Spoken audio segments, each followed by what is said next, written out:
A Soviet newspaper has said that so few people are able to swim in the Soviet Union now that there's been a large number of drownings as a result. According to the English language Soviet Weekly, 25,000 people drowned last year. In Moscow alone, 68 of the victims were children. The paper describes these figures as incredible. Now here's the weather forecast for Scotland until 6 o'clock tomorrow. First, the general situation. A trough of low pressure will move slowly southeast over Scotland and gradually weaken. The detailed forecast: much of the country will be cloudy with occasional rain. However, the rain will be more persistent and perhaps heavy at times in the north and west, with hill and coastal fog patches. More sheltered eastern areas will be drier and may even see a glimpse of the sun. The maximum temperature will range from 16 degrees Celsius, 61 Fahrenheit, in western and northern coastal districts, to a warm 21 Celsius, 70 Fahrenheit in eastern parts. During the evening and overnight it will continue rather cloudy, with occasional rain and assorted hill fog, chiefly in the west. The minimum temperature tonight will be 13 Celsius, 55 Fahrenheit. Winds will be light or moderate, south to southwesterly, and the outlook for tomorrow and Tuesday: rather cloudy in the west with a little rain, but brighter, drier and warmer in the east. Radio Scotland News. In just under an hour's time, there's another programme in our series, Sounding Brass. Bob McDowell introduces the music of the CWS Glasgow Band, and they'll be playing music which gives a good idea of the sheer diversity of the modern brass band repertoire, from Michel Legrand's The Summer Knows to the variations on a theme of Lully by the Scottish composer Cedric Thorpe Davy. The CWS Band, conducted by John Hudson, are featured in Sounding Brass this afternoon on Radio Scotland at 2:10. Now on Radio Scotland, it's 1:05. Here's Gerry Davis. Good afternoon. Here comes some more tuneful illustrations of how popular music used to sound way back when.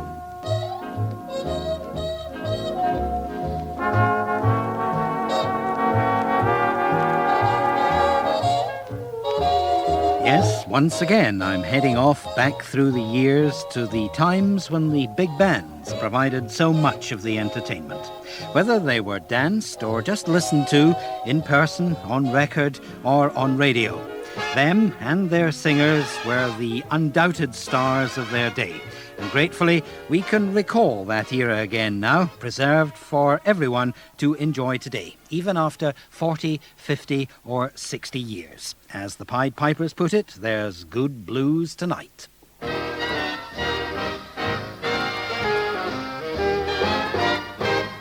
Ah, yes, there's good blues tonight. There's good blues tonight. You can't help but dance, 'cause the music is really right. Ah, yes, there's good blues tonight. There's groovy blues tonight. What a chance to romance while the dancing is jumping light.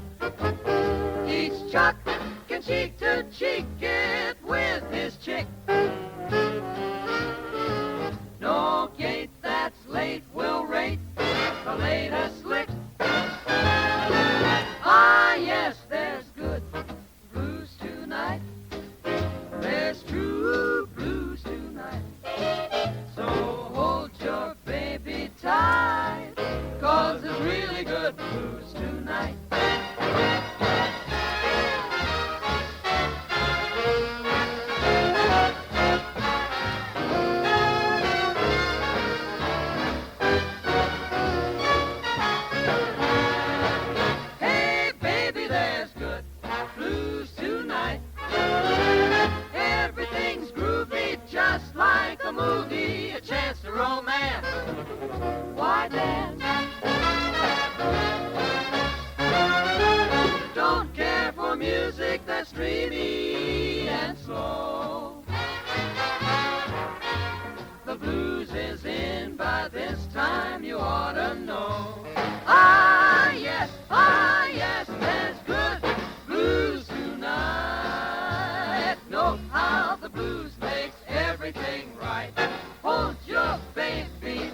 There's Good Blues Tonight, the Pied Pipers in 1946, when they were accompanied by Skip Martin's orchestra, and in their midst, June Hutton, who'd taken over a year or two earlier from Joe Stafford.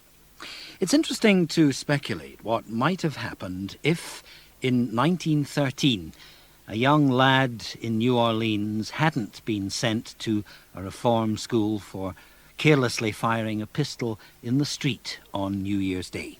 Who knows, we might never have heard of Louis Armstrong.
Two by two, they go marching through. The sweethearts on parade.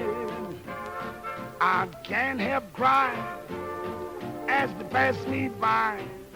The sweethearts on parade. I'd love to join the fun, but they barred me. It takes more than one to join the army. How I find just to fall in line. The sweethearts on parade.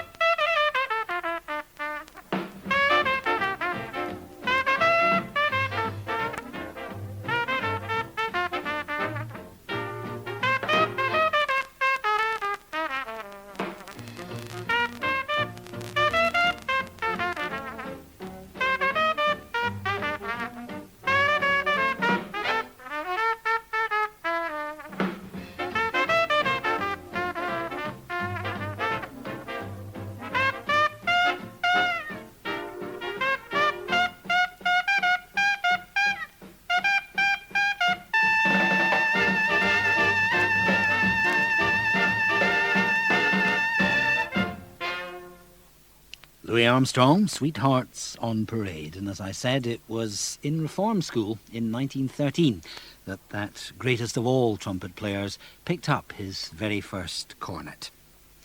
In 1935, the Teddy Wilson All-Stars made a series of recordings in America to satisfy the demand for music for the newfangled jukeboxes which had suddenly appeared on the scene. His lineup was just an 8-piece, but it had all the impact of the very big bands that were creating all the swing in those days. Listen to Sweet Lorraine, and you'll hear what I mean.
1935 recording of Sweet Lorraine by Teddy Wilson and his All-Stars. And as well as Teddy Wilson on the piano, you heard featured there Roy Eldridge on the trumpet, Hilton Jefferson on alto sax, and Ben Webster on tenor sax.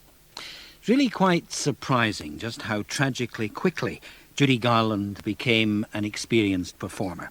She was just 13 when she started singing professionally. I think her first records were made with the Bob Crosby Band, and The Wizard of Oz was just 3 years after that, in 1939. In fact, she was still a teenager when, in 1942, she made this recording of I Never Knew.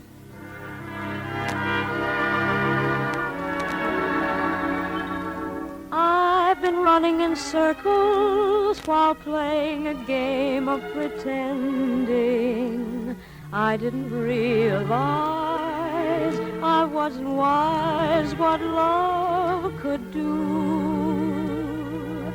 Now I'm facing a future that hasn't that one happy ending. And I'm a fool, I guess, to confess it all to you. I never knew I could love anybody, honey, like I'm loving you. I didn't realize what a pair of eyes and a baby smile could do. I can't sleep, I can't eat, I never knew a single soul could be so sweet. For I never knew I could love anybody, honey, like I'm loving you. I can't sleep and I can't eat. I never knew a single soul could be so sweet. For I never knew I could love anybody, honey, like I'm loving you. Honey, like I'm loving you.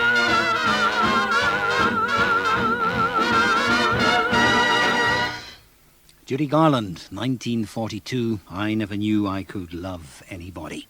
And now to the first of our listeners' letters in this afternoon's programme. This from Peter Wallace of flat 16520 Kingsway Court in Glasgow.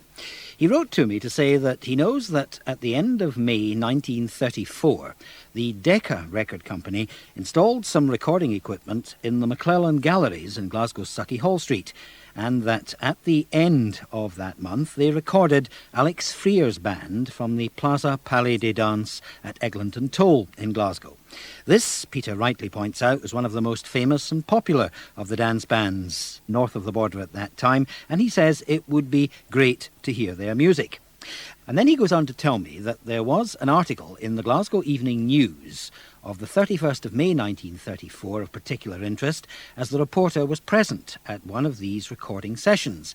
And he says his impressions certainly bring the occasion to life, and he's enclosed the newspaper cutting. Let me read it to you. The reporter says, I had my first peep at proceedings in a gramophone studio yesterday when I was permitted to look in strictest silence at Alec Freer and his Plaza Band recording for Decca in the McClellan Galleries.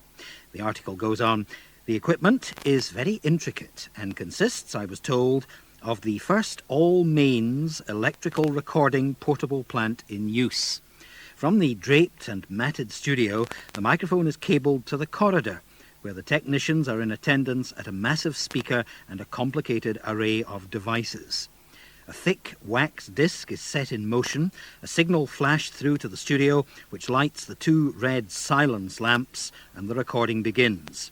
2 master records are usually made, and during the next fortnight of Decca's daily recordings, a case of master records will be rushed overnight to London in order to get the first pressings back in town within 2 or 3 days. And the article continues, Miss Bertie Shaw and Billy Kelso were associated with the Plaza Boys in the 5 records made and did the crooning on them. They had to skip from one side of the microphone to the other, and at the signal from the conductor, they sprang right in front of it, skipping just as quickly out of the path of the orchestral sound wave when they had finished. The McClellan Galleries made an almost perfect studio acoustically. This has been achieved by repeated visits to the rafters, whence battens and long sheets of cloth were suspended. The floor also being treated with a special grass matting. Here's one of the recordings that was made.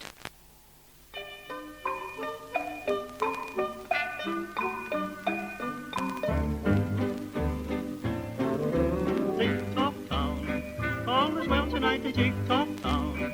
Everything is right to welcome Mr. Sandman, dear old Slumberland man. Tick-tock town, little toys are scattered all around. Little feet that patter through the daytime playtime. Now rest in Tick-tock town. Left, right, tiny soldiers marching round his little trundle bed. All night, tiny soldiers guarding every little sleepy head. Tick-tock town, angels up in heaven all look down, watching every little Tom and Dick and Harry in merry, merry Tick-tock town.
Tick-tock town, the number was called, a real period piece from the early 1930s, May 1934, recorded in the McClellan Galleries in Glasgow's Sucky Hall Street by Alex Freer and his band, who were the resident orchestra at the Plaza Ballroom in Eglinton Toll. And judging from the newspaper article, we must assume that the singer, or more correctly the crooner on that recording, was Billy Kelso. My thanks to Peter Wallace in Glasgow for putting me on the track of that recording. He says, does anybody know what happened to Alex Freer? So if anybody out there can give us some information about that, we'd like to hear from you. It might be interesting too to try and trace some other recordings that might well exist of the Glasgow dance bands that were all the rage. Indeed, all these Scottish dance bands, why not, that were around in the 1930s and early 1940s. If anybody's aware of any recordings that the Scottish dance bands made, I'd be very grateful to hear from you. The address for your letters, indeed for all your correspondence, I hope you will recall times gone by with me as well. Send your letters to me, Gerry Davis, BBC Radio Scotland, P.O. Box 370, Post Office Box 370, here in Aberdeen. And I'll try to remind you of that address again a little later in the programme.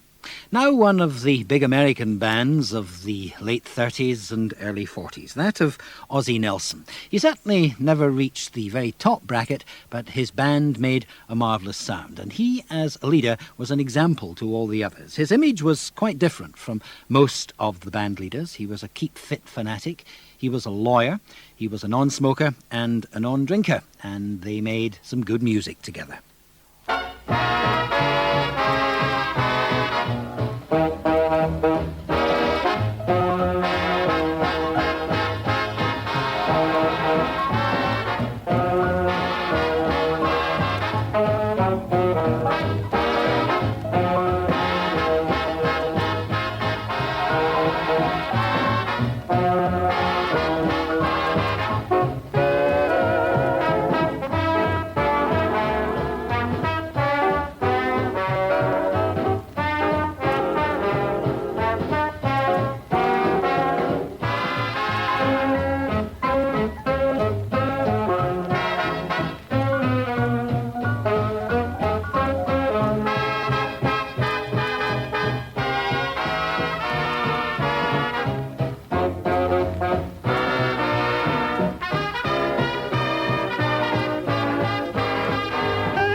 Idaho, Ozzie Nelson and his band, and they went on to great fame on radio and record as the radio show The Adventures of Ozzie and Harriet.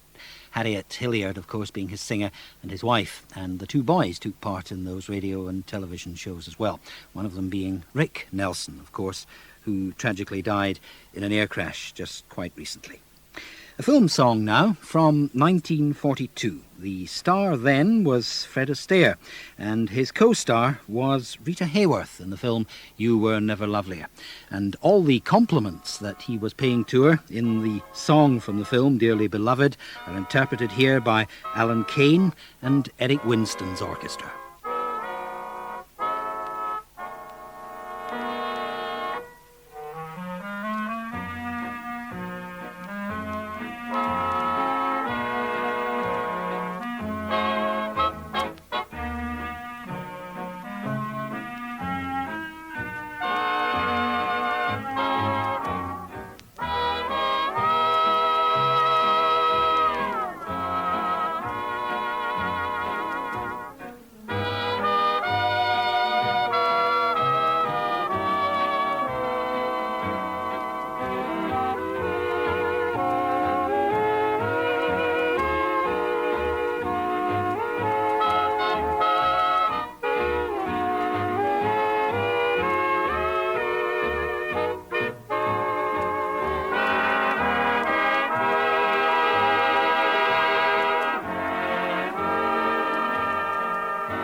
I know that I'll shall be yours come shower or shine.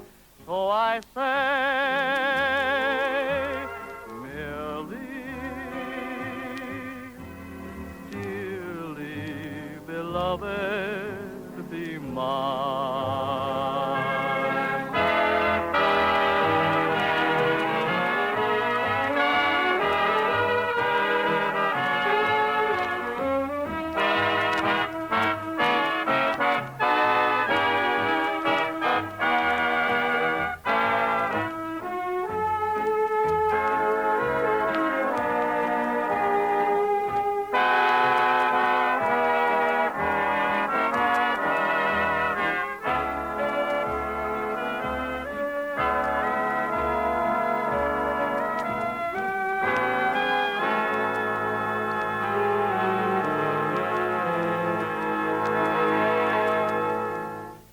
Eric Winstone's orchestra in this country with Alan Kane and the American song Dearly Beloved from the film that Rita Hayworth and Fred Astaire starred in 1942. The sound of Ella Fitzgerald now with the band that gave her her big break in the 1930s, that of Chick Webb. The last time I featured the Chick Webb Orchestra, I said that they were resident at Harlem's Savoy Ballroom, which was the home of Happy Feet. Well, as you'll hear from this recording, you can hear all these Happy Feet. It was obviously made live at the Savoy in 1939.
Ella Fitzgerald and the Chick Webb Orchestra with Cy Oliver's Taint What You Do, It's the Way That You Do It, recorded live at Harlem's Savoy Ballroom in the middle of 1939. Although there were fewer British vocalists to capture the big time than there were American counterparts, the very best of them were probably every bit as good as those on the other side of the Atlantic. Among the male singers, one thinks obviously of Al Bowley, and alongside him probably Denny Dennis as two of the very best known. Denny Dennis, in fact, had part of his career in America. He joined Tommy Dorsey there in 1948, and before that he'd resisted the temptation to go over to sing with Paul Whiteman's band, Sammy Kaye's band, and also Benny Goodman's. Well, just before he left for America in 1948 to sing with Tommy Dorsey, he made this recording in this country, accompanied just by some rhythm accompaniment and the Song Peddlers. Steppin' Out with My Baby.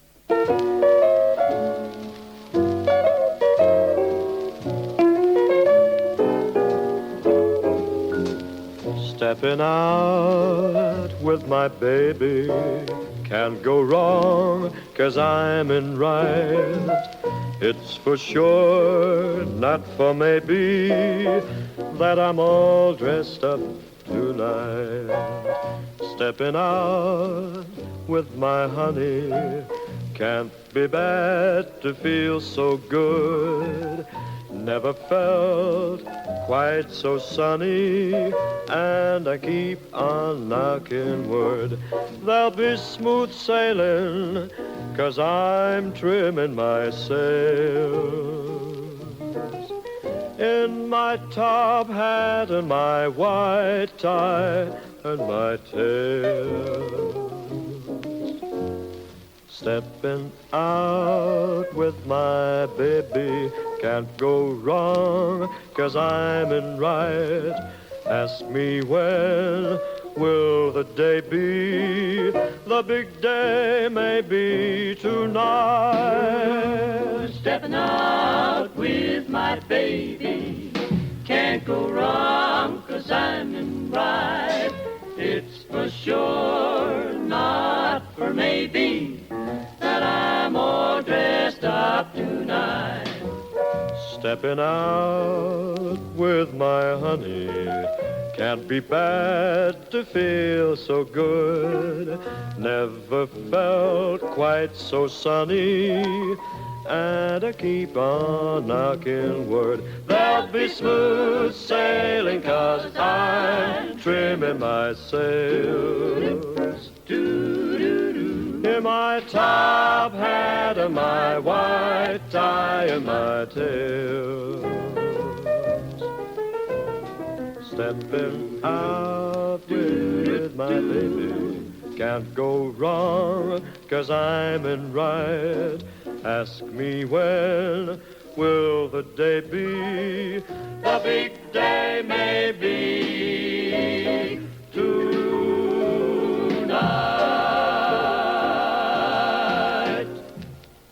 Steppin' Out with My Baby, Denny Dennis and the Song Peddlers in 1947.